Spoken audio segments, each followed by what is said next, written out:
Sabine, thank you so much for being here. It's really an honor. I'm so happy and also really looking forward to hearing what you have to share about leadership and about your multiplier management. Thank you for inviting me and giving me the opportunity to share. I'm very curious. What have been your biggest challenges as a leader? When I started to become a leader, I'm a person that loves to interact with people. The first thing that my back then manager said, like, now you need to keep a distance. Now you need to distance yourself from the folks to be able to tell them what to do. And at the beginning, I tried to do this, but failed miserably because it's not my nature. So I was trying to fit into something someone else found good for themselves, but it was absolutely against my nature. And people felt confused. Yes, I was leading out of a sudden colleagues, but they felt confused why I had to change, why I was out of a sudden so harsh or so like distant from them. And the second I recognized and I stopped this was helping me to be myself, but also to be the leader I am supposed to be for my team, to feel with them, to be with them, to listen to them. Basically, this was the first challenge. The second one was that out of this, some people thought I am mothering my team. That was a common theme that especially female leaders are getting told very often. You're mothering your team. You're too much like taking care of their personal topics. And I have to say that like, this is such an objection to overcome this, to show that you're a strong leader and that caring about your team members has nothing to do with parenting them, mothering them, being too nice to them. This is one of the things that was, I think, for me, the hardest to overcome. But since I have done this, I can also inspire other leaders, especially female leaders, to take this objection and ignore it because it's not true. Mm-hmm. Wow, that's great. This is so relevant. Can you just share a little bit about how you overcame these objections? Well, the first thing that was inside myself, am I really overcoming or am I really mothering my team? So what I mean with this is, am I really just taking care of like, oh, you have a personal issue, don't worry, come to the office later. Am I solving things for them instead of enabling them and multiplying their talents to solve things on their own? Or is this just because people feel that my team is very close to me and I have a close relationship? It took a while inside of myself to not question myself constantly, to basically just say like, this is how I interact with my team. This is how I want to be perceived by my team. And this is basically how I am going to interact with them, where I'm setting the borders and where the team knows that I can be the shoulder they can lean on. The key element there was, how do I take their strengths, make sure that their strengths, they can utilize these skill sets into projects, multiply it by basically giving them stretch assignments so they can do things on their own. But when they fail or when they are struggling, to be at their side and partner with them instead of solving it. That helped me to overcome, on the one hand side, the perception, but also consistently telling people that this is my management style, made it shut up. Mm-hmm. And that's basically how I overcame it. Well, so basically you managed to balance the results orientation, the need for results, with also the respect and the empathy for the human being that you had in front of you. Absolutely. Because Mm-hmm. I have to say that, like, I have always 5 things that I tell my team after my holiday that I take as priority. Priority number 1 is always the team. Only then I look at numbers or my manager. Managers usually don't like to be number 3, but in my case it is.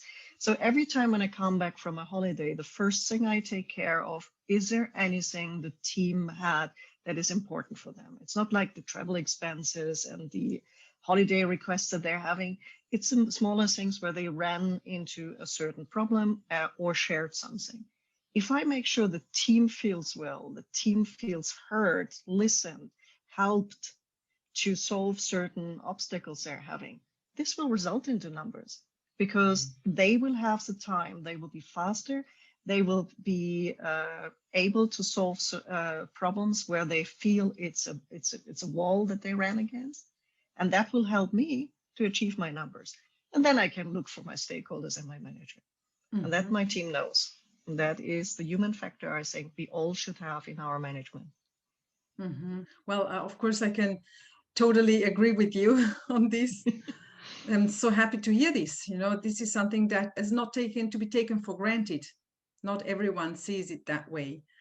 But it's also really important to see that, as you are saying, that when you take care of the people take care of the business, basically. That is absolutely true. And I think the problem that we see or the flips that we saw now during COVID was when we are in the offices, a lot of times our colleagues are helping out certain things. As managers, it's easy because the colleagues solve things on their own. The second now COVID was coming and people were in home offices, that layer was falling apart. So managers were more the relying factor for helping to solve problems, being the sounding board.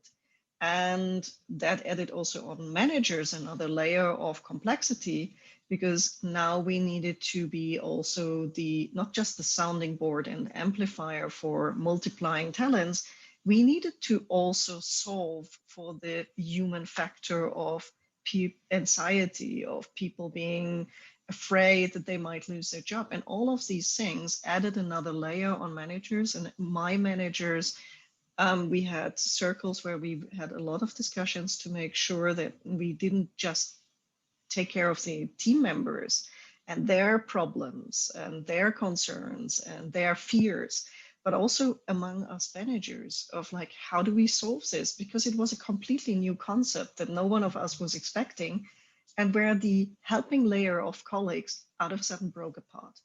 And that was one of the, I think, most complex issues for us in management that we could face. No one was expecting.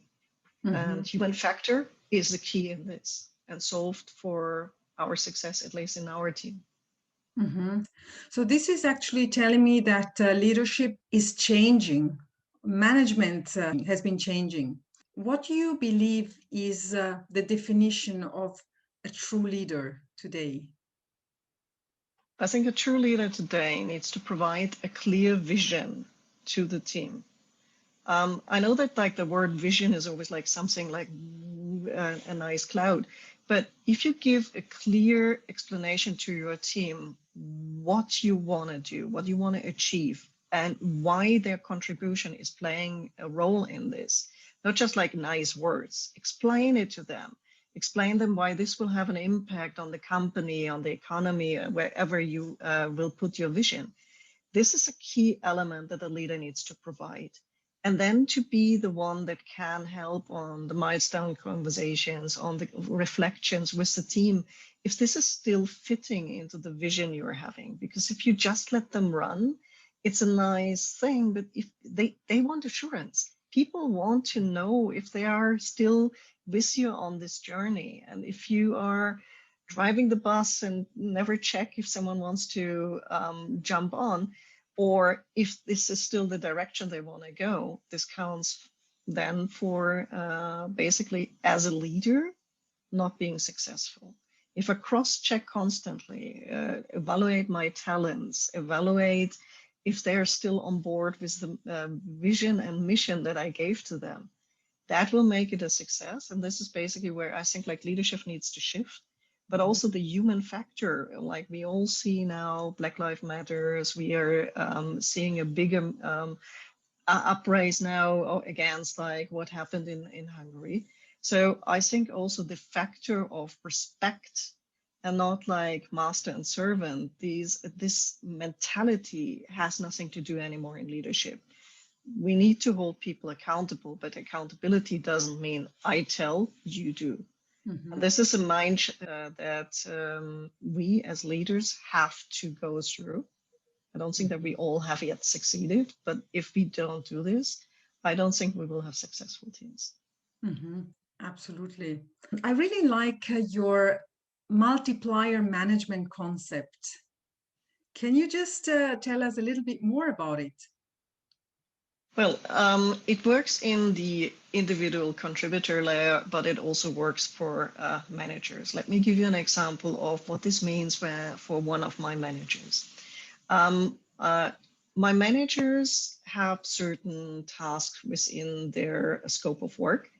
And as I look at them, I'm looking at their key strengths and how I can multiply their strengths by basically saying, okay, you're very good in these things. This is where you want to grow to. How can I give you assignments or projects where you can stretch yourself a little bit, but still within the frame of something that fits into their individual development plan or that fits within something that they like? When they like it, when they feel it is within their area of their comfort level, but with a bit of the stretch, this is making them able to solve things on their own, multiply their skills, multiply their engagement in the projects, and with this automatically bringing better performance for the individual, but also a good learning curve. And that's the concept of multiplier. How can I multiply the strengths someone has, accelerate it by giving them a little bit on top, but still keep the fun aspect, the liking to do this project without scaring them. And that is the concept of being able to multiply individuals or managers with their teams to go for the next layer. Yes. So this is actually more than bringing out the most from your people. It's about bringing out the best from your people. Or what would you say about this? Well, there's a very big difference between bringing out the most. This is basically just taking people for granted and trying to squeeze as much work hours and performance out of them as possible. That's not my style. I think like that will not ever make people stay very long in your team, and it also is not motivating the team. It's if you multiply, it's more about like how can you take something people feel comfortable, because we all love to be in our comfort zone, but also to help them to grow, to stretch themselves a little bit with fun, with innovation that they can bring to the table, to stimulate actually more. And out of this, automatically, good performance will come, and performance that they love to give, rather than being pushed and squeezed and basically being told this is a number you need to achieve. Two different styles between having to and being allowed to. Yeah, there is a big difference for me. Absolutely. What would be your best advice for new leaders nowadays? Well, there's probably 8 billion advices that new leaders are getting. But the first thing that I always tell new managers or everyone that I'm internally in our company coaching to be a manager is to say, define your leadership profile. How do you want to be seen? What do you stand for? Because if you are talking to your team and you cannot describe how you will manage them, they will not be able to connect to you. So what is it that you want to stand for? And I don't mean like these big, I want to be a social leader. This doesn't mean anything. What does it really mean? Being happy to help, being actually a lighthouse for the team to say like, I can connect you with the people you need, being the person that will stand in front of other managers to stand the ground for the team, amplifying their talents and helping their development. These can be elements that you can stand for as a manager, plus 8 billion other things. I just picked a few that are mine. And this is something where you will see that as a young leader, if you have defined this, it helps you to build actually, your guideline for the team, but also for others that will interact with you. So it's an important start with this, and this will help you at the first step of your career. I totally agree. It's very interesting because it's really very much in line also with our program, the Leadership Activation Journey, which really starts from yourself, from really getting very clear about who you want to be as a person and as a leader. So it's great to hear that you're confirming the validity of it. What would be your advice or your suggestion to to CEOs, to leaders who are really at the top of small but also large companies? Well, what I've seen from a few COOs that I'm very intensively working today together with, and that I'm having the honor to serve, it's when they keep the ear on the ground. So not like just be in their ivory tower, but from time to time do skip levels, not just like within their management league or like the second line, but also sometimes just spontaneously take the lowest individual contributor, the younger ones, and just have a short conversation with them of like what drives them, what are the ideas they're having. Even not everything might make a difference or might be true. And I know as senior levels, you're very, very busy. But that investment is good because you don't lose the sound from the ground. The higher you go, the more you are not seeing anymore what is happening very, very down. You get everything filtered because you're amazing. People don't want to butter you with big things, but that helps. This is keeping sure that you still know what's going on in your company, and it doesn't need a lot of investment. But these people will look up to you because you are leading them and you lead by example. And that always gives a boost in the company. That would be my advice. Thank you so much. Well, Sabine, it has been really great and very inspiring for me to listen to you. And I'm sure that what you have shared is going to be very interesting and also thought-provoking for many managers and leaders who are watching this. So thank you very much for your time. It's been a pleasure to have you here. Thank you very much, Myriam, for giving me the opportunity and for having a program that hopefully stimulates a lot of managers as well to redesign their thinking of management.